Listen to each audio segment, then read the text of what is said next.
Media बंधुओं, जैसा कि ये विदित है कि इस बार यूपी में हुए विधानसभा चुनाव में बीएसपी को सत्ता में आने से रोकने के लिए सपा व बीजेपी ने अंदर अंदर मिलकर इस चुनाव को पूरे तौर से हिंदू मुस्लिम रंग दिया है, जिसके कारण बीजेपी फिर से यहाँ सत्ता में वापस आ गई है और इसके लिए सपा ही पूरे तौर से जिम्मेवार है। और अब यूपी में खासकर कमजोर वर्गों व मुस्लिम समाज के लोगों के ऊपर जो आए दिन जुल्म जाती हो रही है, तो उसके लिए भी सपा मुखिया ही पूर्ण रूप से जिम्मेवार व कसूरवार भी है।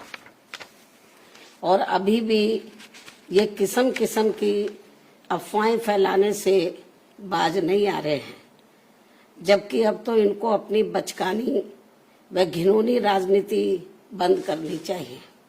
इसके साथ ही इनको मैं ये भी बताना चाहती हूँ कि इसमें भी कोई संदेह नहीं है कि यदि उत्तर प्रदेश सहित पूरे देश में खासकर दलित, आदिवासी, पिछड़ा वर्ग, मुस्लिम व अपर कास्ट समाज में से गरीब तबका भी बीएसपी में जुड़ जाता है, तो फिर ये लोग बीएसपी की मुखिया को पुनः यहाँ यूपी का मुख्यमंत्री बना सकते हैं।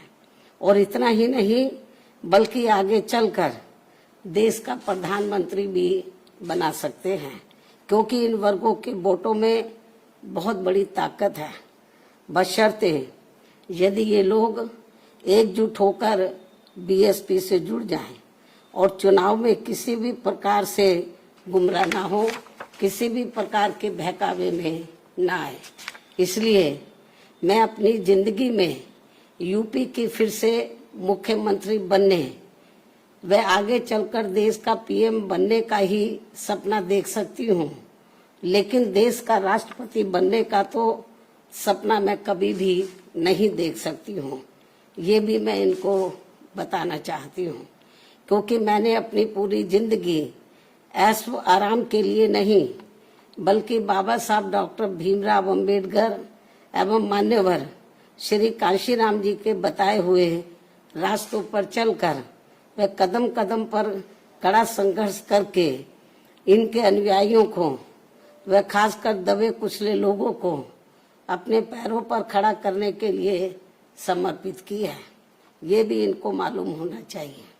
इसके अलावा ये बात भी सर्वविदित है कि ये कार्य दबे कुचले लोगों को अपने पैरों पर खड़ा करने का ये कार्य मैं देश का राष्ट्रपति बनकर नहीं बल्कि उत्तर प्रदेश का सीएम व देश का पीएम बनकर ही कर सकती हूँ।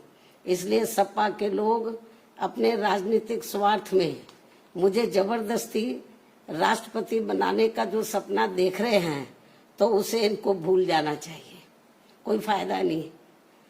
जबकि इस मामले में हकीकत यह है कि सपा वाले मुझे देश का राष्ट्रपति बनाने का सपना इसलिए देखते रहते हैं ताकि उनके लिए यूपी का सीएम बनने का रास्ता साफ हो जाए, जो ये कदापि संभव नहीं हो सकता है। क्योंकि इस बार चुनाव में यूपी के मुसलमानों व यादवों ने भी इनको एक तरफा अपना वोट देकर देख लिया है।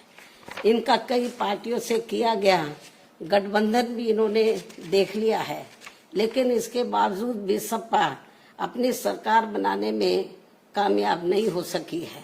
ऐसे में मुझे पूरा भरोसा है कि अब वे आगे इनके बहकावे में कतई भी नहीं आएंगे और वे फिर से यहाँ यूपी में बीएसपी की अपनी सरकार जरूर बनाएंगे।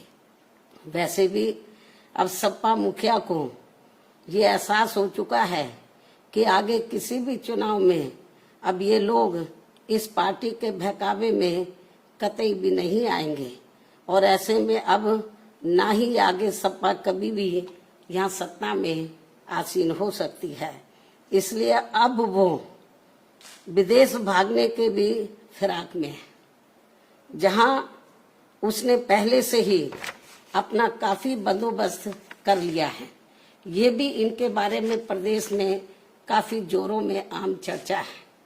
इसके साथ साथ यहाँ मैं ये भी बताना चाहती हूँ कि यूपी में बीएसपी की सरकार में दलित, आदिवासी व पिछड़े वर्गों में जन्मे हमारे महान संतों, गुरुओं व महापुरुषों आदि के आदर सम्मान में जो स्मारक व पार्क आदि बनाए गए थे, तो उनके रख रखाव को लेकर सपा सरकार में तो बहुत ज्यादा और अब भाजपा सरकार में भी काफी ज्यादा उपेक्षा हो रही है, जिसकी वजह से अब आए दिन सभी स्थलों की हालत काफी ज्यादा खराब हो चुकी है।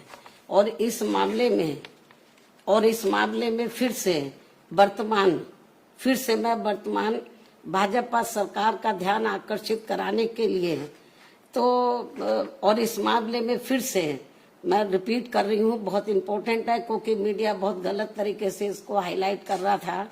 और इस मामले में फिर से वर्तमान भाजपा सरकार का, क्योंकि सरकार का ध्यान आकर्षित कराने के लिए आज मेरी चिट्ठी को लेकर बीएसपी का एक प्रतिनिधि मंडल अर्थात श्री एस.सी. मिश्रा, राज्यसभा सांसद व राष्ट्रीय महासचिव बसपा एवं श्री उमा शंकर सिंह, बीएसपी विधान मंडल दल के नेता आदि यूपी के मुख्यमंत्री योगी जी से मिले हैं।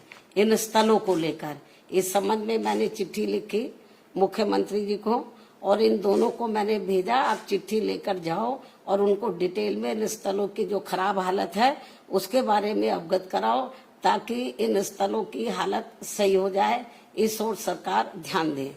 मैं उनसे यही उम्मीद करती हूँ कि वे इस मामले में अब जरूर उचित व ठोस कदम उठाएंगे। चिट्ठी की कॉपी भी मीडिया को दे दी जाएगी, क्योंकि जो गलत प्रचार कर रहे हैं आज ये दोनों मिले हैं, ये तो मेरी चिट्ठी लेकर मिले स्मारकों को लेकर कि स्मारकों की हालत बहुत ज्यादा खराब है और इस ओर सरकार ध्यान दे। और जो चिट्ठी लेकर मिले वो कॉपी भी हम मीडिया को भेज देंगे, ये भी मैं बताना चाहती हूँ।